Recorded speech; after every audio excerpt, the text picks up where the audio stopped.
Well, so the main issue is whether the patient is potentially curable or not. So as opposed to most solid tumors, some patients with metastatic colorectal cancer are curable. And certainly with liver metastases, that's the group that has the best chance of being cured. So the first decision is, what are the goals of therapy? How aggressively can we treat the patient? And then squaring away sort of what the ramifications of different treatments are. And part of the problem is that there's enough uncertainty or enough confusion in the literature that it's not a clear path. For example, you have FIRE3, which is a study that shows the benefit of cetuximab with chemotherapy versus bevacizumab with chemotherapy. You have 80405, the study that we did with SWOG, that shows no difference.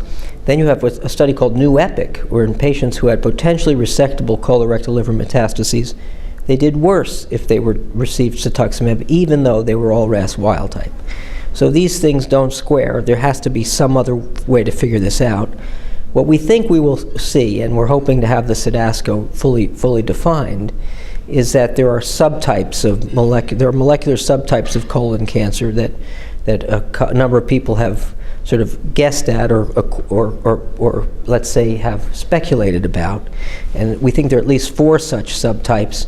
And what we will see is that some of these are overrepresented on the right side versus the left side, and that in fact that probably does explain much of the biological difference between right and left.